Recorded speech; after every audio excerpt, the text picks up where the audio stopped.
Welcome to the Grief Files. I'm your host, Roxy Chalice.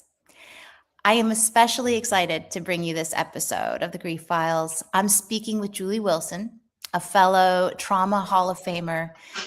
We're reflecting on a broad range of grief experiences and how the accumulation of many griefs becomes itself a distinctive grieving experience. We explore shame, compartmentalization, creativity, self-awareness, and daring to hope. Juli, thank you for being on the show today. Thank you, Roxy. I appreciate it. Absolutely. One of the things that we endeavor to do with this show is talk about grief in a way that's just not common in our current society. It's usually when it comes up, we're using distancing language. We're telling like the whole arc of the story from 30,000 feet so we don't have to get into the nitty gritty. And the idea here is to get a bit more granular with it. And so to that end, I'd like to ask you to kind of kick us off by giving us a snapshot, like a Polaroid picture, if you will, of one moment of grief. You can select any moment. One of the things that is being highlighted as we go through this process and we hear different grief stories is that it looks a lot of different ways. And so there's a lot of different kinds of experiences within your grief journey. So you can pick whichever one kind of is like bidding to come to the surface. Feel free to close your eyes, take a minute, think about it.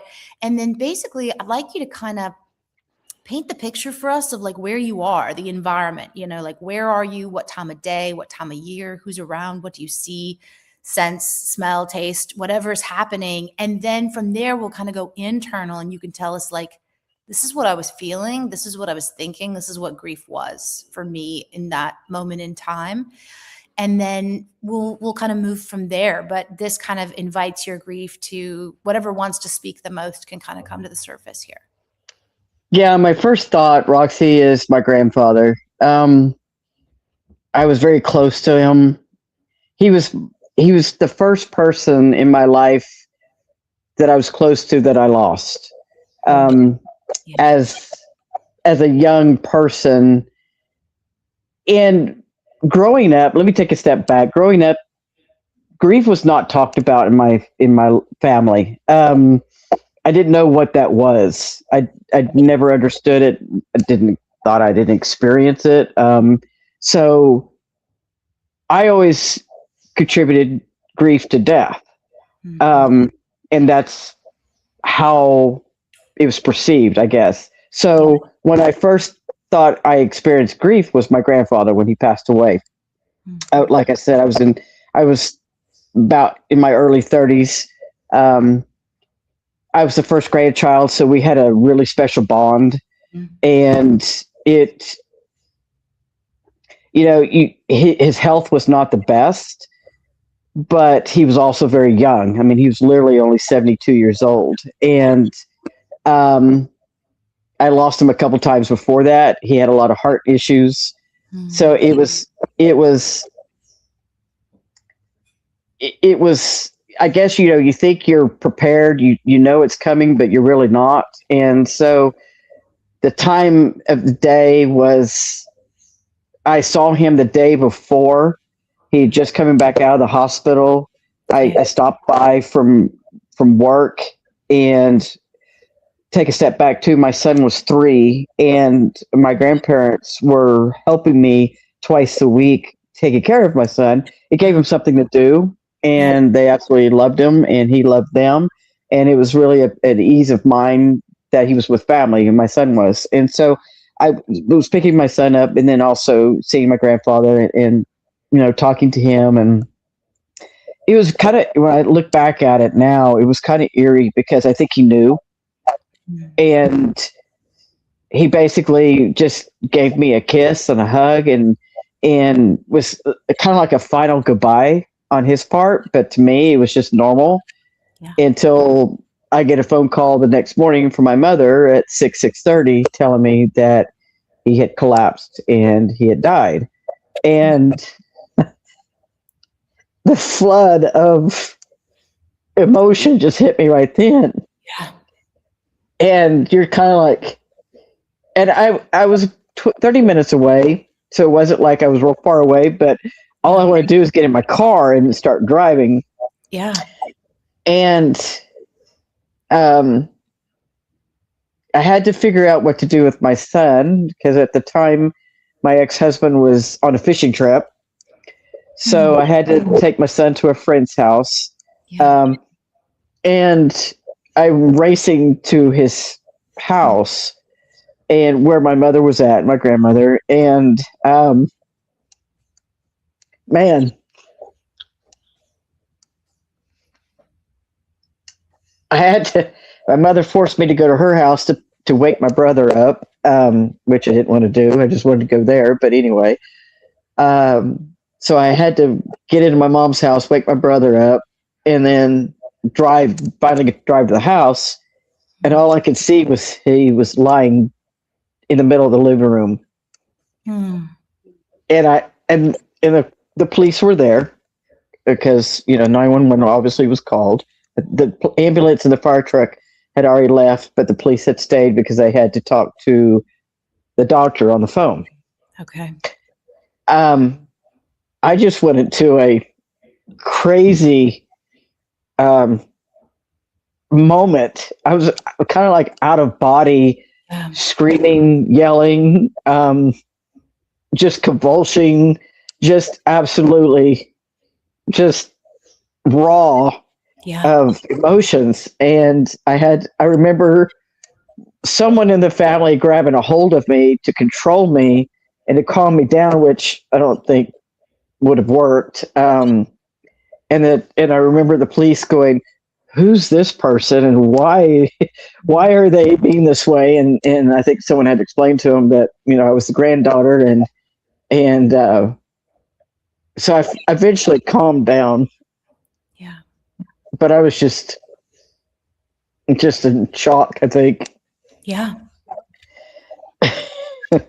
And the pain of how much it hurts is, I think sometimes that loud response, and sometimes people marvel at why that is, but it's kind of like the way if you cut your finger on a cutting board or you touch a hot skillet or something, and the yelp that comes from just the acuteness of the pain. I feel like there's an emotional equivalent when it is such a core loss, somebody who was so central to your world and your sense of security and being loved, and the shock of how much it hurts. Yeah, absolutely. All I could do is I remember I feel fortunate, now I'm looking back at it in years, that I was able to stroke his hair, give him a kiss on the forehead, be able to say my goodbye, before he was taken away. Yeah. So I was at least happy that I got to be there before the funeral home arrived. And then more family came, and it seemed like all day long for the funeral home to get there. So we're literally having to step around him to walk around because of the way he fell and collapsed, and you can't move him. Yeah. And I was just mortified of that. And I remember finally screaming at somebody, "Put a blanket over him, dear God. Why do I have to keep looking at him?" It was just, and I just was so angry with the funeral home for taking so long to get there. And it was just an awful day, awful day. So it was a lot of family. I think I know my grandmother was kind of in shock.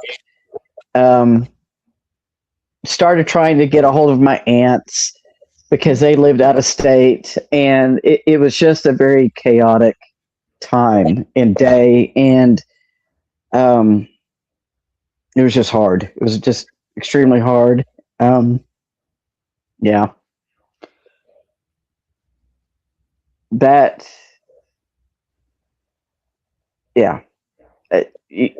There's nothing in the world that can prepare you for that. No. There's not. The thing about grief, I remember before I experienced grief, I just thought grief was like super sad, right? I thought grief was just a matter of degree about sadness. I didn't realize that grief is a completely altered state. It's a completely different state of being from any other human state of being. And it's complex. It feels like an altered state in the sense that it feels foreign and insane control.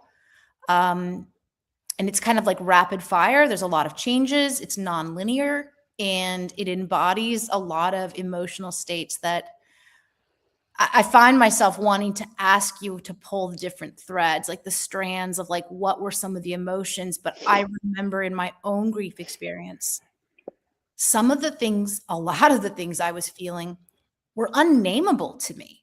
I didn't have a word in my vocabulary for this feeling. I had never felt this feeling before.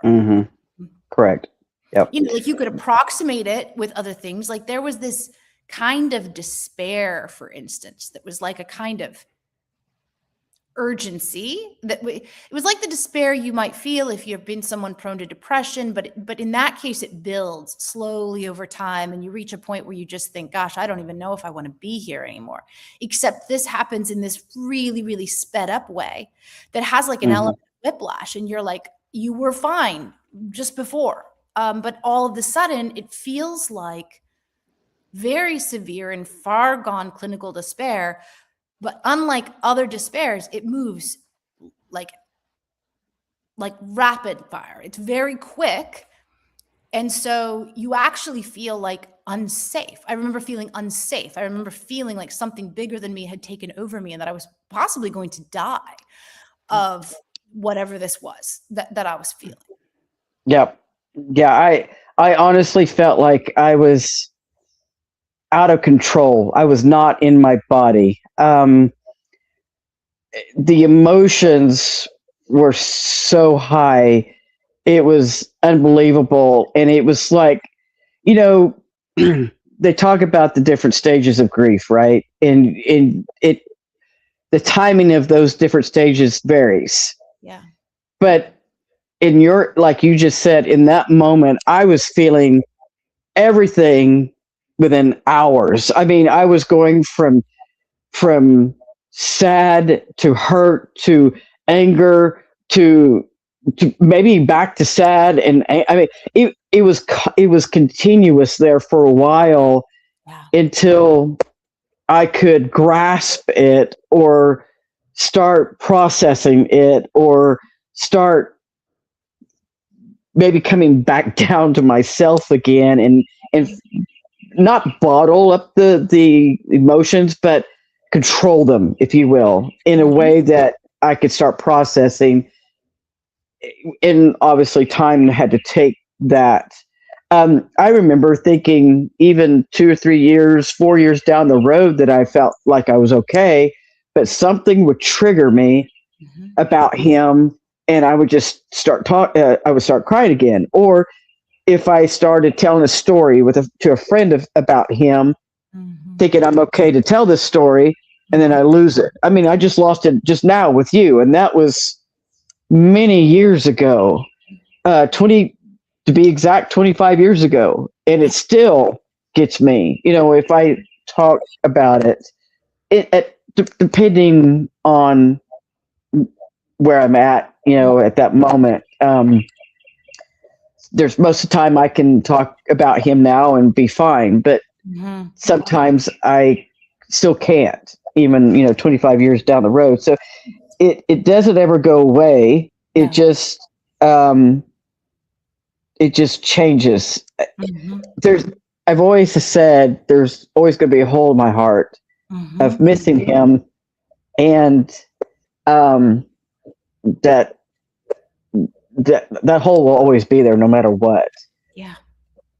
So there's many times, you know, and I think the anger too was probably of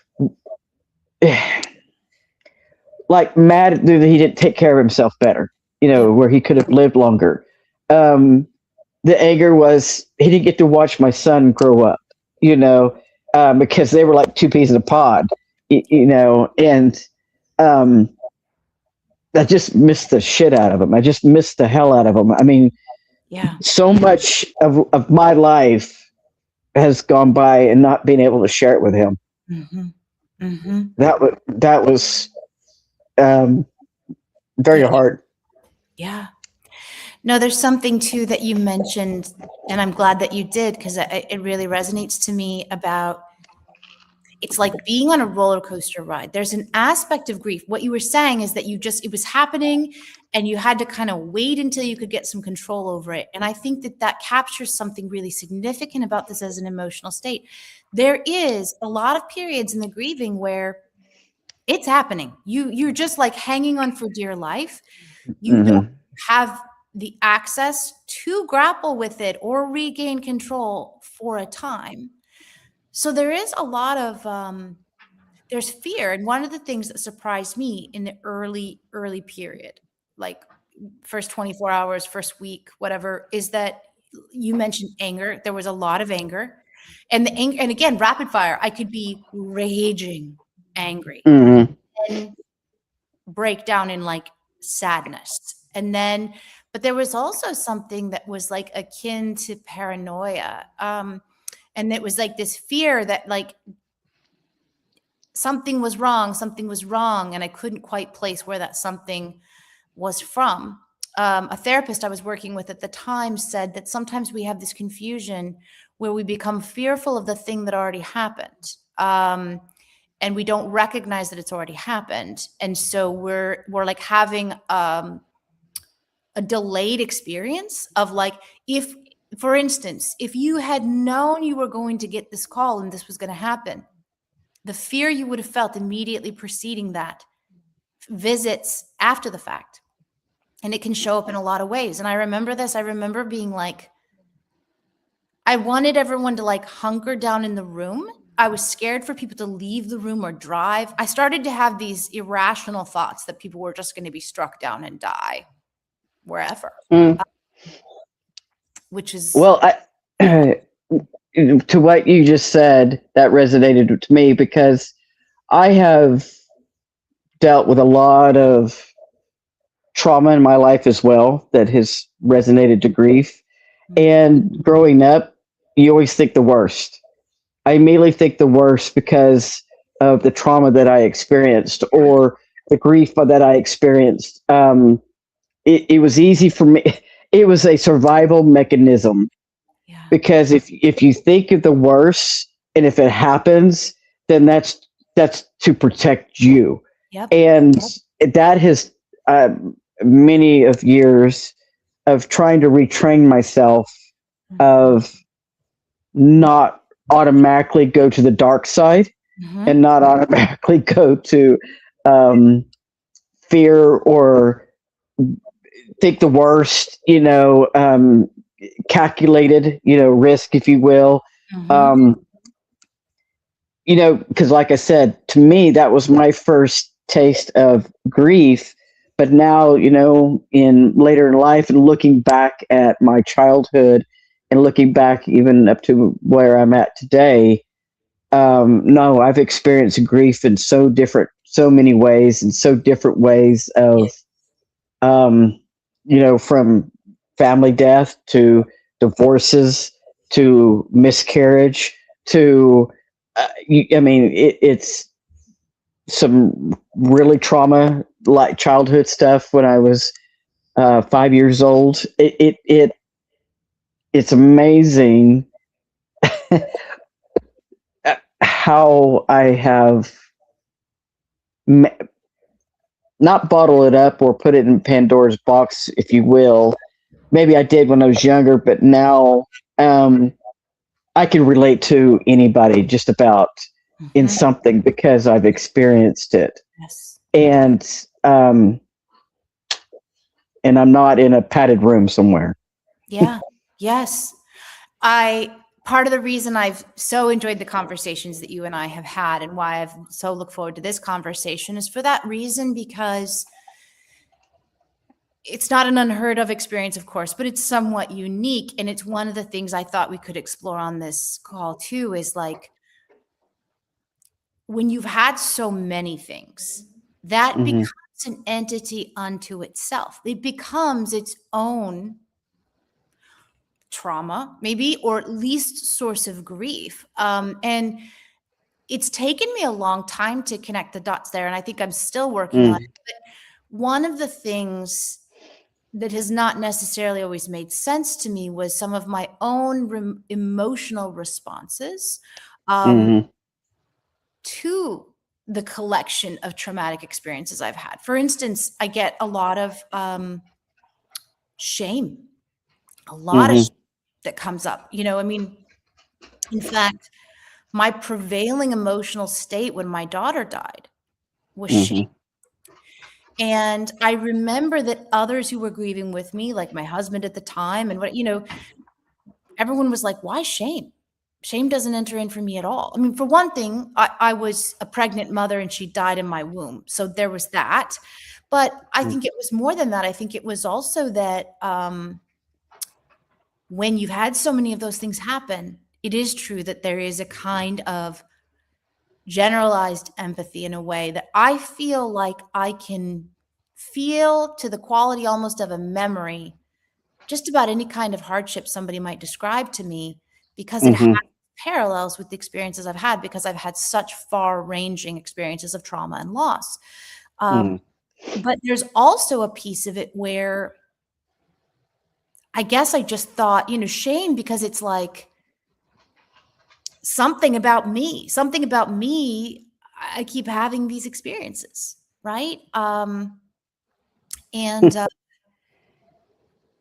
it becomes its own something you have to deal with or process with. You know, I realized, I did this calculation at one point. I realized, you know, I've one living child that I had spent 3 years pregnant. You know, speaking of, you know, what you had mentioned about pregnancy loss, right? Like these things materially change your journey. Obviously, there's a lot of time and energy and detours that are wrapped up in the things you had to survive. Yeah, absolutely. You know, when I lost my second child, and actually I was in the process of losing my first child, and the doctors were able to stop it, and he was still developing enough to keep the pregnancy going. So I literally feel like, from the grace of God, you know, that was a miracle, and he was born healthy.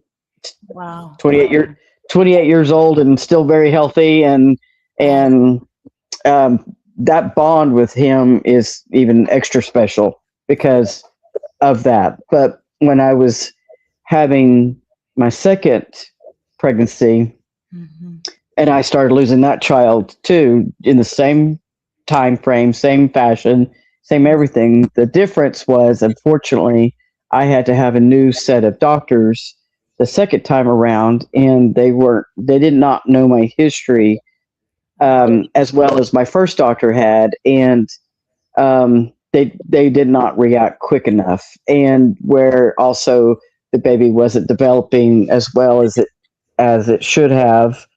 And so they basically told me there was nothing else they could do but let it go through its course. And again, when I did lose the baby, I happened to be at work. I just was like, oh my gosh. And I remember the doctors were like, well, when you lose a baby, bring that into us so we could do some tests. And I'm like, are you kidding me? I was like, no, I will not be doing that. Yeah. And so the whole time, of course, grief came in, and anger came in, and I had to keep going to the doctor's office after that to keep having blood tests done, and to make sure that levels were going back to normal and everything else was normal and everything. So here I am sitting in a room full of other pregnant women, and I'm just like angry. Yeah, I'm just sitting there going, I'm not even here for the right reason, for their reason. I'm here for to me, the wrong reason. And I was just anger. I mean, it took every ounce of me just to sit there and deal with the anger and the grief and emotions and not burst out of crying right in the middle of a waiting room and then looking at me like I'm some crazy person. And so I'm trying every ounce of my energy is to keep it together through these visits and wishing and ready to be done with them so I can come to peace with it, and let myself grieve. Yeah. Grieve privately, not having to show my grief in public like that. And it didn't help that I didn't have a very supportive ex-husband either. So I was by myself because it wasn't something that my mother ever experienced, so she couldn't understand what I was feeling or going through. And I remember one day having lunch with her, and she's like, "Well, you just need to get back on that horse and try again." And I'm like, "No, you don't get it. That is pain that I'm just not willing to do." Yeah.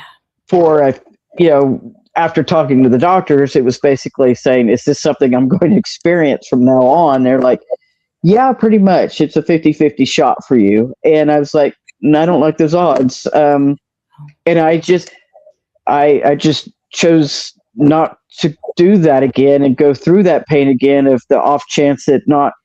I honestly do not know how women can have multiple miscarriages. To be honest, they more power to them for the strength of trying, because I didn't have that strength. I couldn't do it. It's after that one and almost the first one, and then really losing the second one. I was like, I can't go through that pain every time.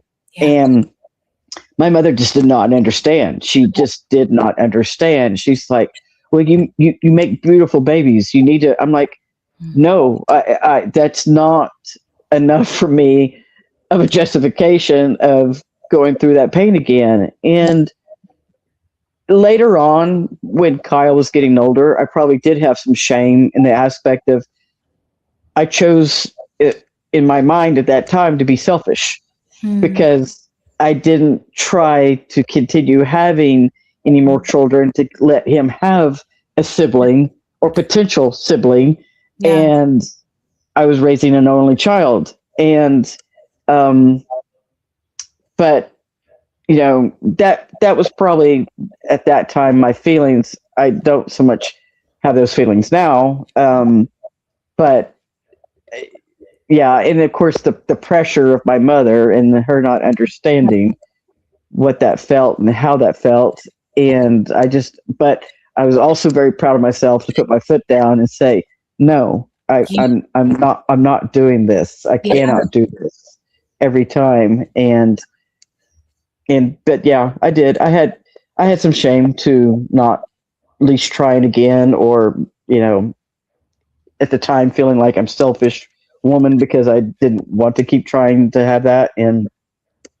But at the end, I'm glad I didn't, because it was always going to be a struggle for me, and I just for my own mental health, I didn't want to keep doing it. Yeah. I think this is an area of loss where there is so much misunderstanding. To this day, I mean, there was a period in American medical systems where if there was a pregnancy loss or an infant loss, they would say, leave the body here with us, go home, don't think about it, don't talk about it, don't name the baby. If the other kids ask, just move along, right? They thought it was best to not ruminate, right? We now know this is very much not the case. And yet, even today, I feel like when people hear, for instance, "Oh, you lost your daughter. Oh my God, I'm so sorry. How old was she?" And I'll say, "Well, she was stillborn." Like, "Oh, okay." Like, "Oh, it was only that," right? As as if that's any different. And it's such an interesting way that people reorganize this. I mean, it is devastating beyond all expression to lose. And it's your child. It's Yeah. it's not a different experience. Mm. I mean, to try to mince up the level of pain, it's like it's just not the way it works. It's very Well, and that's how I was treated. Oh, well, it was early on. Mhm, You mhm, know, no big deal. And I'm like, it is a big deal. mhm. It's still a loss, no matter what. If it's early on, mid, or later, it doesn't matter. Yeah, yeah. No, I have shared with people around me that actually my infertility struggles, which was my 6 early losses, right, were a more complicated pain than my 7th when my daughter was stillborn, because in that loss, she was named, I was a mother, I had a birth certificate, right? Mm-hmm. Um, that one counted, as it were, right? Mm-hmm. In a way that the earlier losses hadn't, but the hopelessness, the feeling of loss, the feeling that either you may not or you certainly will not get to parent again. The Mm-hmm. fact that you have had this tragedy in a realm that is considered just everyone does it. Everyone does it so easily. I had a girlfriend pregnant at the same time as I was going through losses. She didn't want to be. She's like, Amanda looks at me and I'm knocked up. Like, what am I going to do with all these damn kids? Right? This kind of thing. Right. Yeah. And while I am giving myself injections and taking pills and, trying to discern, do I exercise? Do I not exercise? Do I go in the sun? Do I not go in the sun? Do I, can you drink so much water? You wash the baby? I don't know. Like, it's just this thing of and you see all these circumstances where the baby holds and yet the baby is not holding for you. It's the loss of this person who you love already, who is your child, but it's also like you don't know what to trust in the world. You don't know what to trust in yourself. There's a very real, I think, sort of biological impulse that says, why is my experience so different than other people's? What's wrong with me? And I think that's natural. I think it serves an evolutionary function to notice, wait, what's going on here, right? But it's a lot to carry, and it's not given the status of bereavement, and it's Mm-hmm. not given the status of parenthood. Mm-hmm.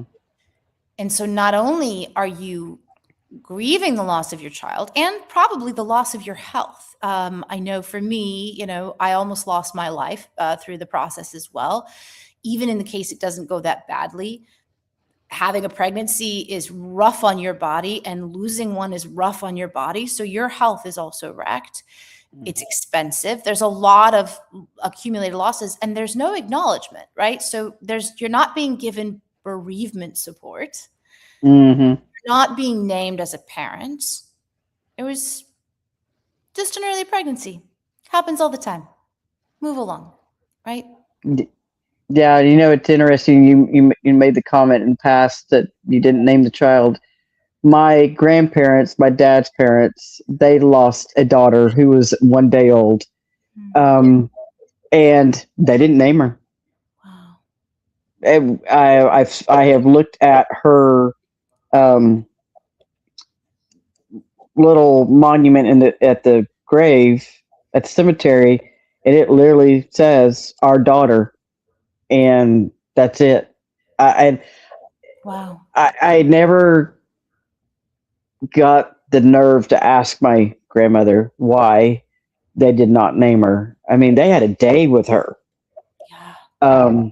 and it was a subject that I knew in my heart that it was not a subject that my grandparents were willing to talk about, and neither did my father or my other two aunts.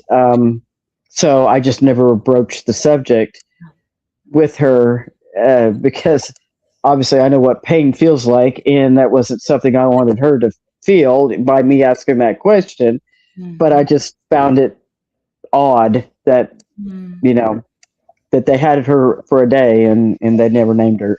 And to me, that would be hard, very hard, Mm-hmm. to not to have done. Right, because it's a denial of a real experience that you had, right? And Hmm. I think that's one of the ways that our grief does get compounded. We often don't get a chance to name it and express it fully. I'm curious, when you had your loss of your pregnancy, where did that fit in the timeline with the loss of your grandfather? Oh, darn. That's wow. That was literally um, a year prior before he died. Wow. Wow. That pregnancy was in 2000. I would have, if I was able to have carried that pregnancy full term, the baby would have been born in March of 2001, and I lost him in September. No, I lost him in May in 2001. Wow. And the thing is, I think our bodies remember, so there would have been so many things. And it's interesting how you said that your loss of your grandfather was like your first acknowledged loss. And Hmm. similarly, I would say my loss of my daughter was my first acknowledged loss in terms of a devastating, like, core grief. Only though, as I started to wade and process through and learn about this space, did I come to understand that I was many, many, many griefs in by that time, but known by another name or not named at all. And I have learned since that time, both personally and professionally, that when we grieve, when we experience a loss, all your prior losses visit, whether that's perceived and acknowledged or not. When Hmm. grief hits and loss gets reopened, the other losses are present and felt as well. Yes, and I can explain. I can give you an example of that. So, 6 years ago, when my mother had her massive stroke, um, yes, I didn't lose her, but I did lose her. She was never the same person after that. Yeah. And probably because the grief of my grandfather probably flooded back because it was eerie similar, and that was her father that I lost. Wow.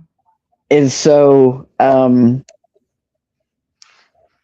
yeah, I can relate to that because it when my mother was having her massive stroke, and it was right at COVID, and Mm. obviously I could not be at the hospital, and I was living 24 hours away from her, and I'm flying down a highway as fast as I could get to it, not knowing if the hospital was going to allow opening up, for any kind of visitation or not, but I didn't care. I needed to be there. And um, and it was me who figured out she was having a stroke, and me calling a 911 4 states away to get someone to the house You were on the to phone with get her her? to.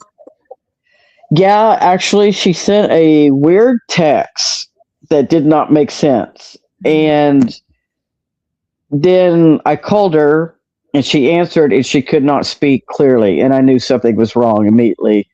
And I was basically told her, hang up the phone, I'm calling 911 to get him to the house, and me calling 4 states away to get the ambulance to her house, and not knowing, what was going on, why, what was happening.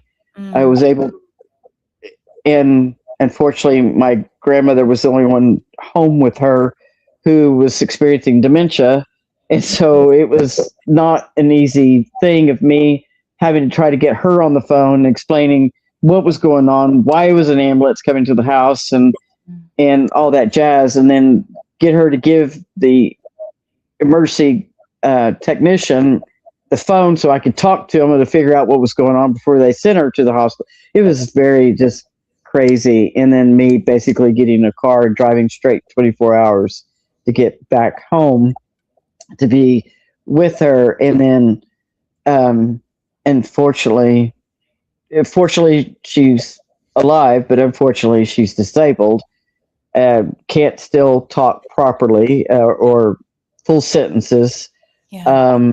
No use of her right hand, right arm, a little bit of use of her right leg, and is completely disabled. And she can feed herself with her left hand, but she needs help bathing, help, getting dressed. Can't drive obviously anymore, and my mother's state of mind is not the same. The stroke altered her, her brain. And so sometimes you get maybe a 15-year-old, sometimes you get a 2-year-old, and sometimes you get the 78-year-old. So you become the parent, and now she's the child. And that was crazy for me. And the grief of that, because you're grieving that you lost your mother in this way. You're grieving that she's never the same again, because my mother was totally independent, in control, all those things, and now she's not. And so she experienced her own grief, and then you're having to be the person to console her at the same time dealing with your own grief. And in altering her life and my life, because it's not the same. And I can't call my mom to say, hey mom, guess what happened to me today. You don't have those conversations anymore, or I can't, hey mom, can you give me some advice or guidance on this? Those conversations are gone. And then of course anger sets in with that too, because somewhat it was self-inflicted. If she had taken care of herself and taken her meds like she was supposed to be doing, and she may have prevented that, she may have been okay. And it's just, and it kind of, just brings back of, the same feeling of my grandfather all over again, because it's her dad that I experienced it with in the first place. Yeah. And you're just like, and I keep thinking, why? I know several points in life I've always sat and thought, and I just maybe let myself sit still long enough to process or think through of why me? Why am I keep experiencing this? Why is things so tough? And of course, there's very few people in my life that knows my full story, and they've all have said, you need to write a book. You need to write a book. And I'm like, but I don't feel like I don't feel like I'm special. I don't feel like I'm not the only one in this world who's experienced the things that I've experienced. And so I don't feel like I can get on a podium and tell my story and be anything different than anyone else has experienced. Oh, but And so, you can, because the other thing is you are special, and it can be special and ordinary at the same time, but the level, the scope and the scale of the things you've endured is unusual. It is unusual. It's not unheard of. You're not the only one, but also, I don't know, it's like you're the prism through which these experiences come, as is true for all of us, but it translates into something else. And I've grappled with this a lot too, this question of why so many things in one life? Like, what's the point of this? And what I have come to, that is my working definition, and life goes on, and my thinking will continue to change and evolve, I am sure, but I do think that there's a grace in grief. I feel like when we go through pain and loss, I think of it energetically. I think of it as a fuel cell, right? It is mhm. raw energy. Now, it might be raw energy that we don't know how to access or metabolize, and I think that's often the case. But raw energy it is nonetheless. And if we can figure out how to process and metabolize it, there is impact. There has to be. That's just the nature of energy, right? So you can become expansive, impactful, more strong, more powerful, more insightful, whatever the case may be. I just don't see a world without this grace principle. I've worked with a lot of grieving people over the years, and I see this. There's something in it. I will say that is very true. I yeah, that's very true. And give an example to somewhat of that. I lost my father 2 years ago on my birthday. Mm. Um, I was, Oh, love. I was mad at him for that too. I Yeah. was like, could have picked a different day. Oh. But I knew it was coming. He had cancer. He had heart issues, and it was a lot like my grandfather again, Wow. just of the way his body was going and reacting, and the so now I'm much older, than I was during my grandfather's state. Mm, So what I had to be at that time for my dad was, okay, Dad, we need to get your affairs in order. mhm. We need to work through this. We need to work through that. Um, and I remember my youngest aunt was, I guess, blown away Mm, with all of the process of steps of everything. And um, I would say not emotionally attached, but just matter of fact mm, of, and I looked at her because she was not seasoned in this realm, yeah. because when my grandparents passed away, my dad took care of everything, not her, my dad did. Um, and so she was not seasoned in this realm, and she's looking at me like, how are you so strong? Yeah. How are you doing this? How are you managing it? How do you know all this? Mm, I'm older than you, and you know all of this. I said, because I've got life lessons that have got me to this place, yeah. and I know what it's like and what to do, what not to do, how to feel, not feel. Yeah. And um, it absolutely, I was the strong one and Yeah. she was not. Yeah. And I was the one managing through all this, even after his death. And no one else could. And that's kind of been how I am with anything, even with my husband's family. When he lost his father, um, he didn't know how to deal. He didn't know what to do, and I was like, "You need to be there. We need to take the kids there. You've got to say your goodbyes because you just have to." And when his mother got really sick and was in the hospital, and they weren't sure she was going to make it, he leaned on me for the strength that he had to, because he was the oldest child, and his sisters were losing their minds and had to have the doctors and the hospital had to have some sane person to help them through everything because she was incapacitated. So, and he was using me as that strength that he was needing, and I'm talking to him through the steps of everything, and it does blow people's mind away of the perseverance, if you will, the strength that I have. Yeah. The it's kind of almost like you compartmentalize it to some level.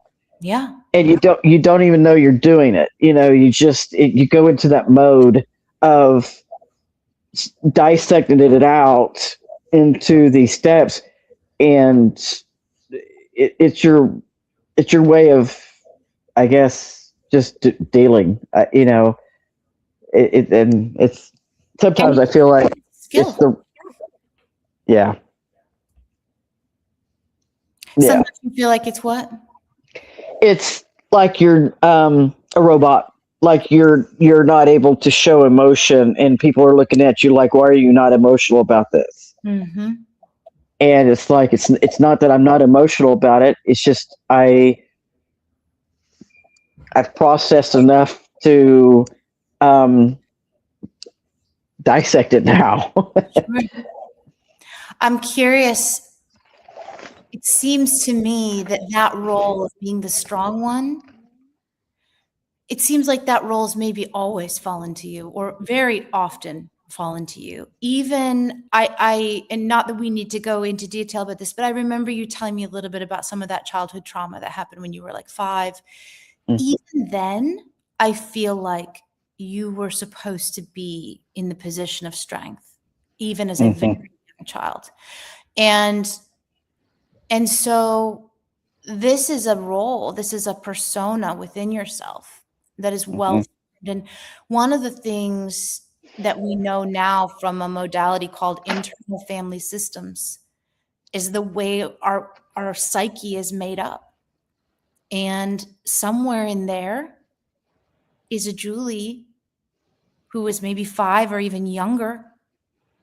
It wasn't sane or reasonable or appropriate that you were the one, but no one was asking those questions. What it was is that you were the strong one because that is what happened to you.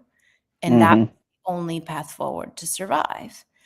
And what internal family systems will tell us is that Juli, she's there. She has her own persona. And along with a bunch of other kind of iterations of you. And it's if you can imagine the internal family system, all the team of your iterations, the different ages and stages and aspects of you, and then loss hits again, whatever the next thing was. And everyone inside that internal family systems is kind of looking at 5-year-old Juli, and they're like, we know you're 5, but you did this before.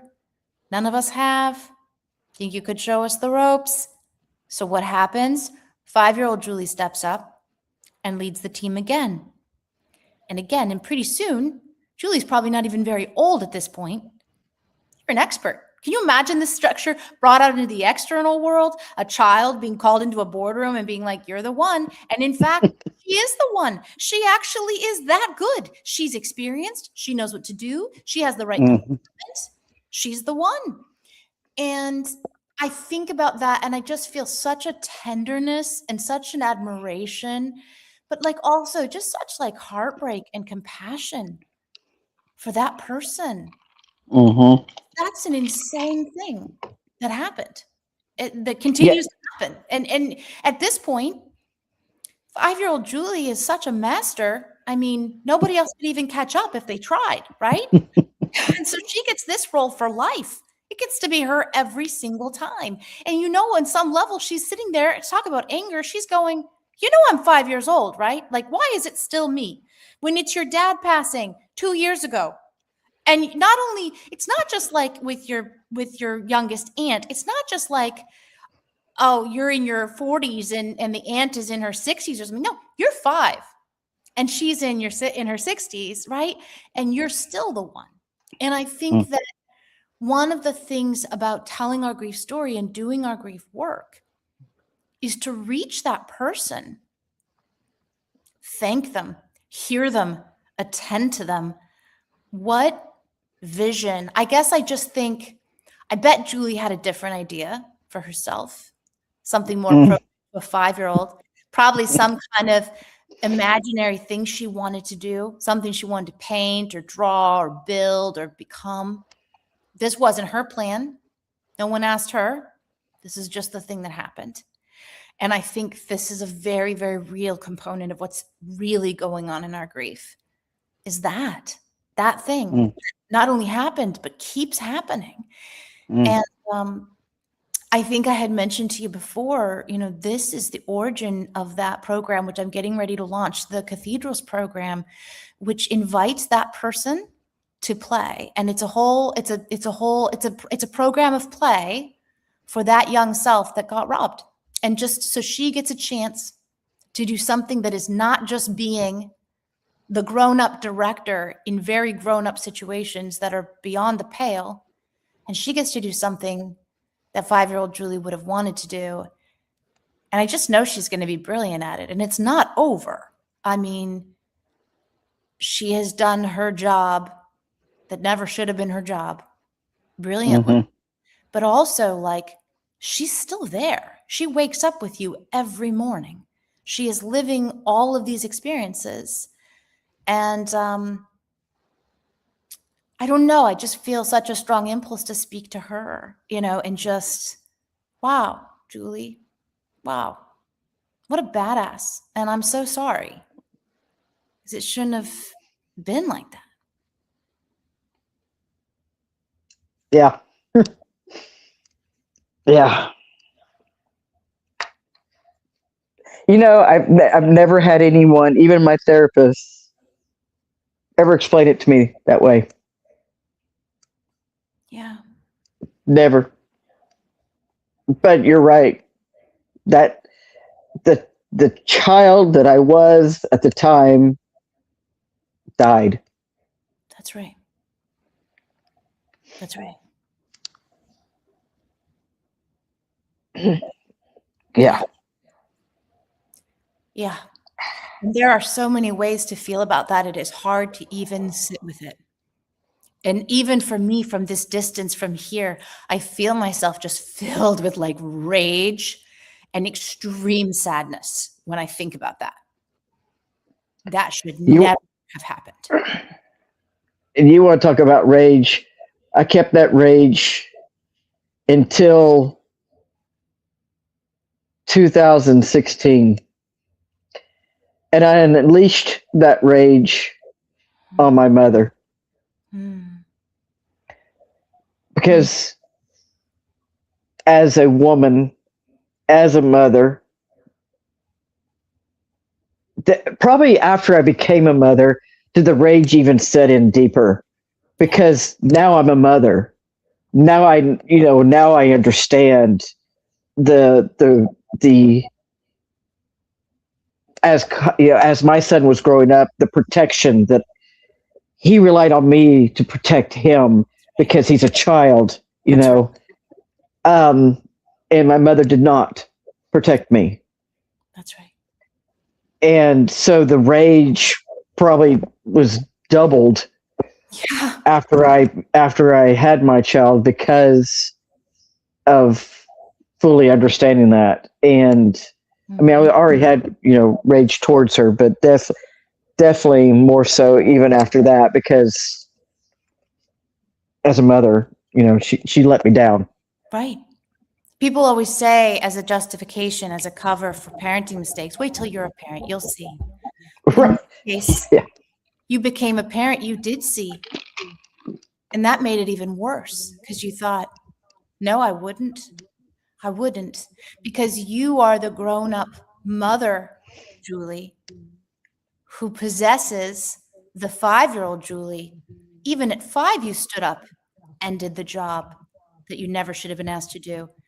And even more so, as you came into adulthood, you always did the job that you shouldn't have been asked to do, no matter what was going on. Yeah. Yeah. Yeah. My mother pretty much relied on me to even raise my younger brother Yeah. that I didn't want to do. I didn't. So I got a double whammy of not having a childhood. Yeah. Absolutely. And you know what I've learned about grief is that most of our grief lives in our emotional core, which we know is formed primarily in the first 7 years of life.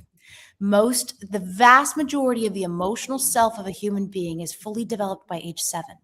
So if you think about that and you think about grief and the profound emotional impact that is grief, it is a mostly emotional experience. And if you think about it, if you're 7 years old, what do 7-year-olds resonate with? It's going to be magic and storytelling and play and imagination, right? How much of that is made available when we're grieving, right? Not. So that means that as these grief experiences accumulate, no wonder we're breaking down inside. No wonder Mhm. there's insane feelings, because there's nothing that's speaking to and offering release to the part of you. It is the children in us that bear it. And I don't think we've thought enough about that. The children in us bear our grief. Mhm. And I think we owe it to them to circle back and give them that chance to self-express, to imagine, to let go, to write a new narrative, write a new ending, the thing that should have happened, maybe not the thing that did, because I think it would go a long way. Here is a being who is being asked to carry a momentous burden for a long time. And we Yep. don't do anything that ever gives that person release, joy, strength. That's an unbelievable ask to make on someone. We wouldn't do that to someone we cared about, right?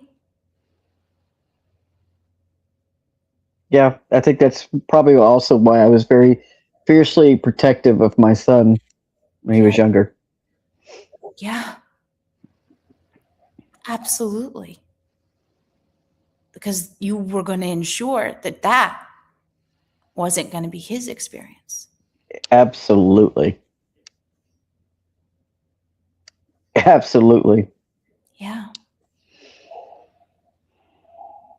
I, There's I would never wish what I experienced on anybody ever. no, same. Yeah. And there is so much to be proud of in that, of yourself, for this impossible thing that was put on you. Also, like, so much to grieve and mourn. I mean, it's so much bigger than an isolated event, what has happened.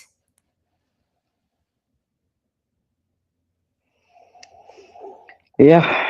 It's funny that the times that I would go to therapy, I always thought I was going to therapy to because I was going through a divorce or I was struggling with someone else or something, and it always wind up being therapy over the anger with my mother.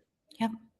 It was always going to root cause of deeper, deeper stuff that Right. I thought I thought I was okay. I thought I had um, gotten through it. I thought I had moved on, and you don't. No, because the person who, whatever grief you were there with the therapist for, let's say it was divorce, you know who was championing that? The same 5-year-old Julie. So it makes sense that she was the one that was going to show up in the therapy session. She was doing all the heavy lifting. She was the Yeah. one putting you through the divorce. So obviously, if you're going to see a therapist and the question is, how are you doing? She's going to speak. And I think that's the thing that we don't realize a lot of times, right? And Yep. because we go, well, that's in the past. Not if you're 5-year-old Julie, it's not, because she still didn't get her time. Still. That's Right? true. This is a Yep. current event. This is not, there's nothing past about it. Because she became so incredibly competent at her job that should have never been her job, that it made sense for her to be the one to step into the role every time, no matter what the loss or the grief or the pain that was landing. That's very true. She's a goddamn hero. It's unbelievable. You've got that right. You know? We Yep. love 5-year-old Julie. There should be a way to honor her for what she has done. It's astonishing, really.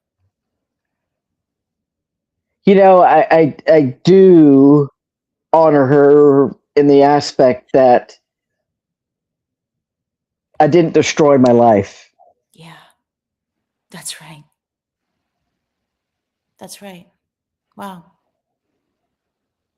Good on you. Seriously. Because that would have been not only the easier road, that would have been like the statistically predictable road. That's the most likely thing. All energies and currents would have been drawing for that to be the story of your life. So Yep. the resistance you had to bring to overcome that trajectory, Yes. a lot. I refused. Absolutely refused. Yeah. And that's why I will never be able to let go of my anger to my brother. Yeah. Because he did take the easy road. Mm-hmm. And his life was nothing compared to mine. Mm-hmm. Yeah. He thinks it is. To this day, he doesn't even know what I experienced because he was younger. Obviously, he was not born yet. So, yeah. Yeah. And the thing is, I imagine there's nothing he could give you at this point that would make that fact feel better. But from you, it means something. And from people you respect, it means something. Because you do know the story. You truly, truly, 5-year-old Julie knows the story intimately. She knows exactly what went down. She knows how impossible it was and how strong she had to be and had to continue to be. yeah. I I I don't think of it that way until I'm having a conversation like I am with you or a therapist or whomever looks at me and says, like you said, statistically, I should have destroyed my life. I should have been on the Yes. streets or possibly even dead at this point. Yeah. With so many ways of doing that, Yeah. I just absolutely refused. I refused to allow it to define me. Yeah. Yeah, you did. And to this day, I still do. So respectable. It's so admirable. And not that that undoes all the things that happened. It doesn't. But damn. You know? Yeah. It's something else, in my 50s now. I don't let anything anymore define me. Growing up, I didn't let certain things to define me, but now it's like anything doesn't define me. I don't I don't have the energy for dumb stuff at all.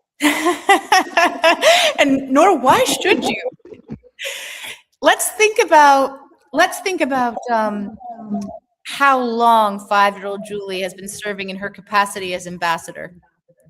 Oh, long time. Right.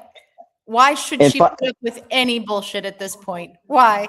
No. and It's but honestly, Roxy, what I could say is the last 2 years, I'm allowing the 5-year-old take a break. yes. I really am. She's not having to carry the weight of everybody anymore. Um, I, I started doing that in my 30s, somewhat, but really fully understanding it in my 50s of going, no, I'm not going to carry the weight anymore. No, I'm not going to take care of everybody anymore. No, I'm not going to take care of that anymore or this anymore. I'm going to take care of me. It's me. I'm first.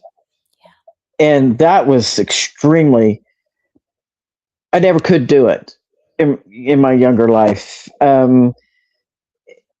Even up to my 40s, couldn't do it. Now in my 50s, I'm like, yeah, that little girl's is getting a break, and I'm the 54-year-old's going to take over That's and handle everything from now on, and you can take a break and it's I have no problem saying no now. And that's what we call parenting yourself the rest of the way. And it's such an incredible thing, because the truth is everyone needs to do it to some extent.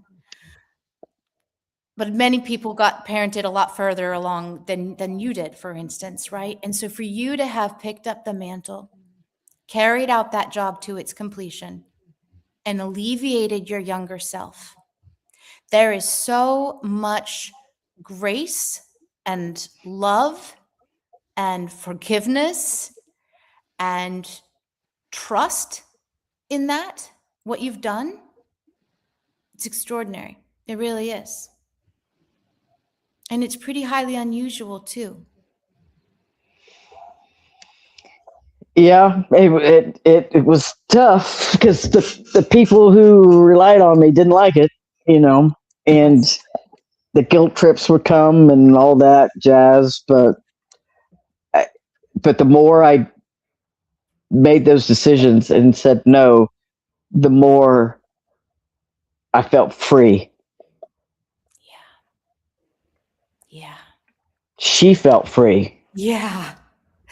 Yeah. Can you imagine? I mean, she would have been feeling like, I thought this would never happen, right? After all that time, Mm-hmm.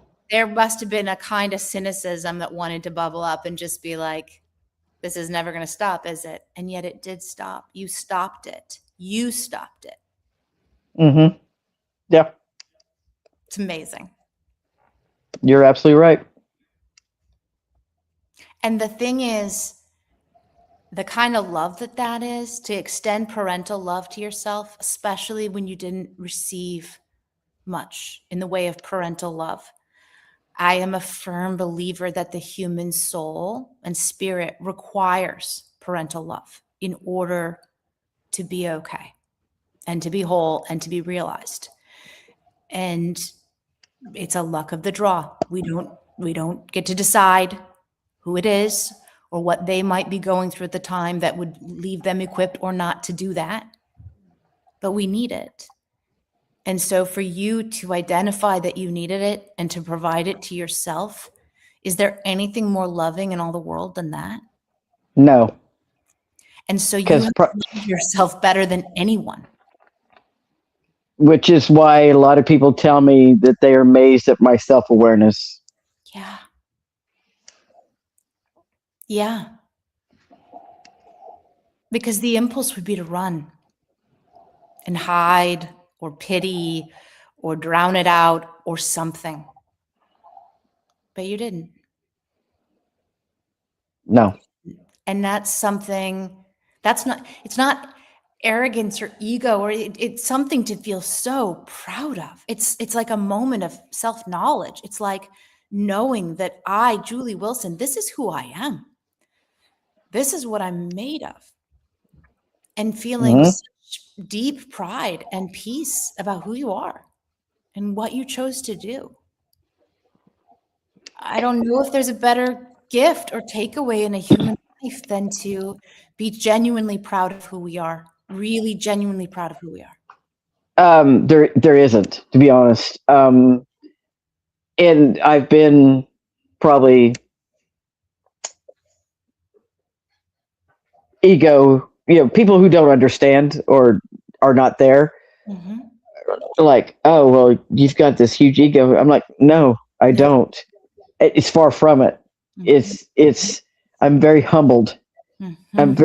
I'm very much in the gratitude state. That's right. I'm at peace.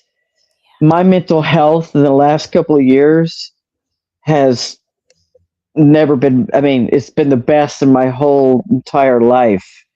And now that I know what that feels like and is, oh, I'm not letting go. That's right. No way. No way. Not once you've tasted this. No. No. You Mm-mm. went back. I imagine 5-year-old Julie just maybe sword and shield, this heap of rubble, fighting those dragons, and you ran back and you scooped her up and you carried her out of there. I mean, Yeah. there's nothing better. You came back. Yeah. As soon as you could figure out how, you came and you rescued her out of that shithole that she never should have been in the first place. Yeah. She was pretty exhausted fighting. Exactly. Yeah. You have a whole different perspective in life. You almost become bulletproof. Yeah. Yeah. I'm very proud of myself. And no one can take that away from me. No. No. No. It's about who you are. It's about the fact that you found a way to source from within. You found the way to find all that you needed inside of yourself. What is there to be Yep. scared of? Oh, there's not one thing. No. No. And what it's also made me, even now, I'm even picking and choosing who my true friends are. Mhm. Mhm. I've got a good set of friends, and I've got acquaintances, and some things that have been going on that I don't like, nor am I going to tolerate. And so I just have cut ties, and my good friends are like, why? I'm like, because I don't have the time for it. That's right. That's right. It's power and it's clarity. You're able to effectively protect your own peace. Absolutely. And they're like, I said, this person's upset with me for whatever reason. I don't know why, and I don't care. Yeah. Because I've done nothing wrong, and if they choose to come talk to me about it, so be it. But if not, then that's fine too. Yeah. Your give a shit just breaks. Yeah. And I'm not and I have said this a few times, I'm not on this planet to be there for everybody, No. good or bad or different. I'm not on this planet for anybody but me. Yeah. And I have a really good friend that is not there yet. She's still struggling, Yeah. and I feel sorry for her Mm-hmm. because I am there, and she still has not come to terms with her trauma. Yeah. Yeah. It's a And long, hard road. it is. Yeah. Yeah. Mm. How does it feel in this moment to just kind of let the realization of this all wash over you. Feels great. Yeah. I'm loving it. Me too. Because you opened my eyes in some ways that I wasn't thinking or not connecting the dots. Yeah. You helped me connect some of the dots, and it was amazing to go, aha, kind of thing. And I'm like, oh, yep. Now that makes more sense. It's like I had this puzzle and I had most of the pieces, but I was trying to fit it, and now that puzzle is done. I love this. I can feel it. I can feel it on you too. Just the realization of what has happened, of what you have done, truly. It's astonishing. Yeah. Honestly, I never thought I was going to get there. Yeah. I believe that. I absolutely believe that. You had every reason to think that, and yet you defied the odds, and you did. You did. You made it. You did it. It's like a switch. It's funny because I turned 30. The switch came on and went, oh, so this is who Julie is. Like in my 20s, I had no idea. No. And the power and the strength just started building. But I still couldn't. I was climbing this huge uphill battle, and it was a absolute painful climb through life. And then I don't know. It's like I turned 52, and the switch came out again, and it was like, all right, Yeah. I'm going to be Julie first and foremost, and I'm not going to feel guilty about that. I'm not going to care. I am going to be the best version of myself, and this is who I am, and you like it or you don't, I don't care. Yeah. And I'm going to do what Julie wants, not what everyone else wants, what I want. And that was just like, it's like the skies just opened up and this aha moment came on.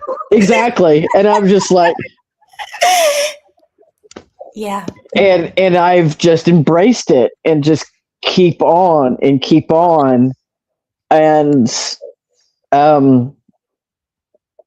it's so funny because I don't even realize I'm doing it. It's just, I guess, oozing out of me, if you will. And so I've got people that just get to meet me or getting to know me, and they're just like, the way you carry yourself, it's just amazing. And I'm just like, yeah. And my head is hanging high. Yeah. And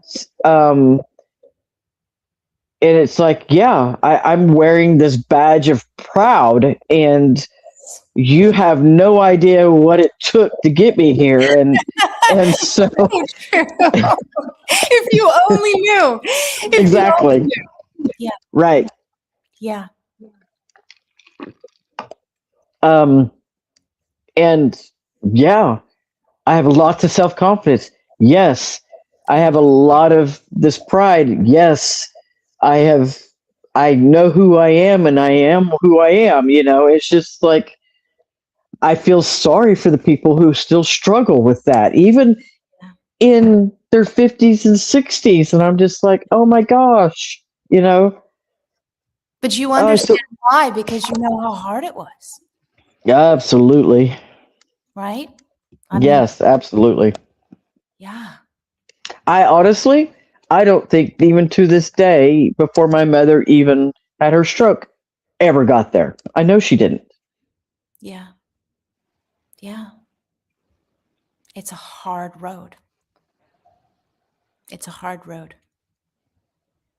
It's such a delight to see you in your peace and to see you just kind of reconciling with this and this part of yourself and what this journey has meant and what you have done with it. Thank you so much for coming on the show and arriving just with such full candor and going on this journey with me. We need to have you back so soon because there's so much else to explore. Well, thank you for having me on the show. that I was very nervous about doing this. And, but the reason I agreed to it was because where I am today. That's right. I wanted to share my story. I want to make sure I could hopefully help someone else who watches this, to let them know it's possible. Yeah. You can do it. You don't give up. Don't give up. Don't give in. And yes, you have to tap into strength that you had no idea that you even had. That's right. Yeah. So no, I thank you for allowing me to be on the show. Absolutely. Absolutely. Thank you, Julie. Thank you.